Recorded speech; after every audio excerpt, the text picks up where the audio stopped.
morning. How are y'all doing this morning? My name is Kathleen, and I am the owner and the dyer of Good Noodle Yarn Co. This morning, I am going to be dyeing the maize colorway of the Good Noodle Yarn Club, which is called Planting a Rainbow. This is kind of a study in the proportions of the dye. It's a little bit interesting, which I'll tell you about as I'm going along. I'm going to show you the yarn over here on the left. I have 4 different pans, 4 different bases that I dye on. I have my everyday sock and my DK everyday, which are 75% superwash merino and 25% nylon. And then I also have a sparkly sock and a sparkly DK, which also have 75% superwash merino, 20% nylon, and then 5% of the silver stellina. The coloring process that I'm doing today is 3 different layers. You can see up in the top right is completed with all 3 of the layers. And then I'm going to be showing you layer by layer what it is that I'm doing. So I'm going to go ahead and start with this. After I'm finished, I will show you the completed colorway. I have one that's finished and dried, and then I also have a project that I'm working on. If you have any questions while I'm dyeing, you can go ahead and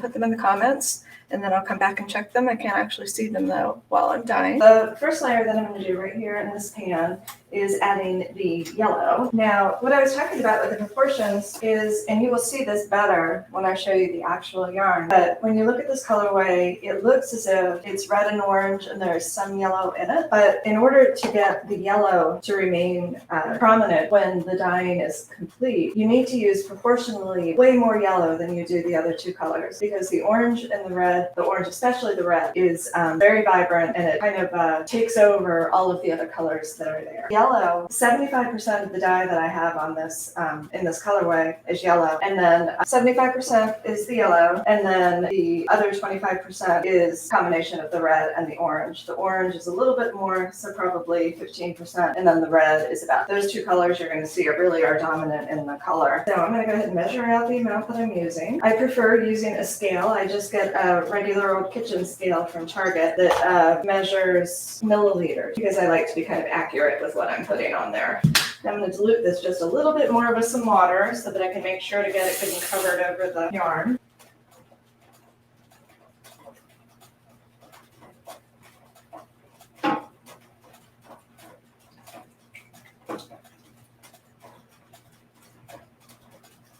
All of this yarn I pre-soaked for, I don't know, I'd say about half an hour or so before I started any of the dyeing. When I'm doing a variegated colorway, I put the acid in the water while I'm soaking, because I kind of want the colors to strike a little bit more quickly. On my everyday sock and DK everyday, I use citric acid as the acid, and with my sparkly yarn, I use vinegar as the acid. I find that if I use citric acid with those, that it kind of dulls the stellina somewhat, and it doesn't look nearly as sparkly. I'm going to go ahead and rearrange this yarn here as I'm getting ready for the second layer. You'll notice when I pull the yarn out of the water, you can see that most of it at the bottom, or most of the white that is left on it, is at the bottom, I would say. So the way I rearrange this is I kind of pull the yarn through about maybe a quarter of the way or so that now that's going in the water is a lot more of the yellow. And then I just kind of rearrange this, kind of turn the yarn around so that the lighter colors are on top, and that will be the first place where this next layer will hit. Another thing you'll notice about the way that I'm arranging my yarn here, it's different than a lot of indie dyers do. They'll take a larger pan and lay the yarn out flat and do it that way, especially if they're using like speckles and stuff. But I find for my variegated colorways, if I arrange it like this, then I get a much more even distribution throughout the yarn of all of the colors that I'm trying to use. And I really like the way that looks when you're actually getting ready to use it in a project. Okay, this is an orange color here.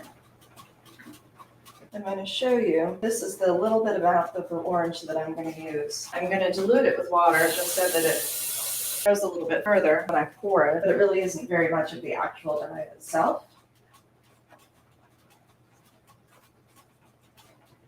And then when I'm pouring, I'm trying to be kind of cognizant of putting the same amount of dye on both of the skeins that I have here.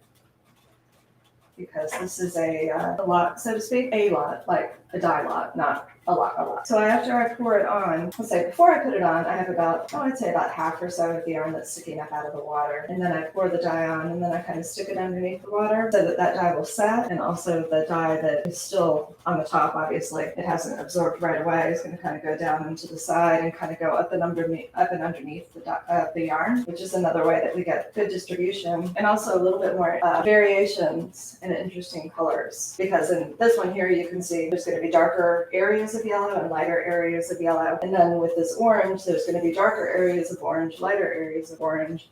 And then each of those are also going to combine with the lighter and the darker yellow. So it's going to kind of make some really interesting combinations. All right, I'm going to go ahead and rearrange this yarn one more time. I'm going to do it exactly the same way.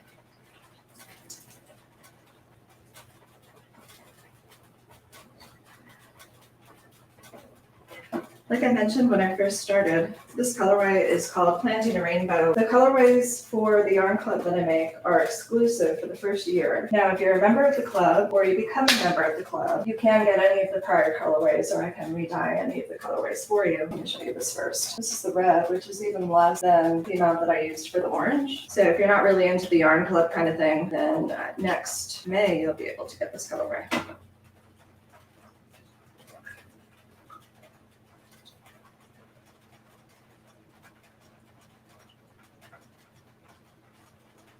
Okay, you can see how bright that red is there. Once I have all of the layers on, I'm going to let this continue to steam for probably about another 30 minutes or so. And in between each layer, I let the dye sit for about 15 minutes before I add the next layer, just to make sure that we have, you can really tell the colors and that they don't get all blended together. So we do have some of the yellow by itself, some of the orange by itself, and then some of the red by itself. Actually, let me go ahead and leave that so we can see what it's doing over there. I'm going to show you the actual colorway, dried and finished. This is how it's going to end up looking. Now notice when you look at this colorway right away, you're like, oh, it's orange, it's red. There are still little bits of yellow in it, but definitely not 75% of this. It's definitely not yellow. That's just something that you learn as you go along. When I first started trying to develop colorways, I was like, well, I want 3 different colors in this yarn. So I'm going to use a third in one color, a third of the other color, a third of the third color. And then, for instance, if I did that with this and that last red that I used, it was a third of the dye is red, then it would have kind of overtaken the whole thing. You wouldn't have been able to see any of the yellow, very little of the orange, and it would have been a very like red-orange skein, which isn't what I was going for this time. I do have a sock that I have knitted so that we can see how it ends up knitting. See how we have the very, very red and orange. You can see the bright pops of red. You can still see the orange through here. You can still see some of the yellow. And then there's kind of almost pinky corally pieces through here, which is the combination of the red and the orange and the way they kind of play together. And then there's also some, it almost looks white on here, but it's just like a very light yellow color. This is the second sock. I'm not actually finished with this one. I still need to do the toe and I need to cut in the heel. Just wanted to show you how, even though this was done from the beginning of the skein and this is done at the end of the skein, they're still very similar looking. And I think the reason why we get that is because of the way that we put the yarn in the pan. All right, y'all. I dye for you on live. I do it every 2 weeks.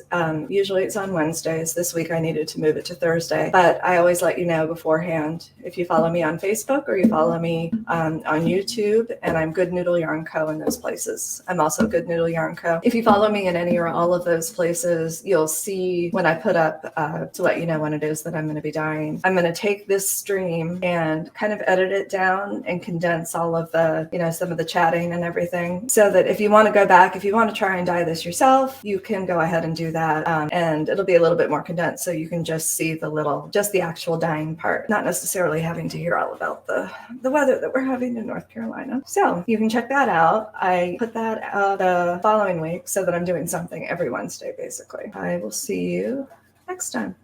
Bye.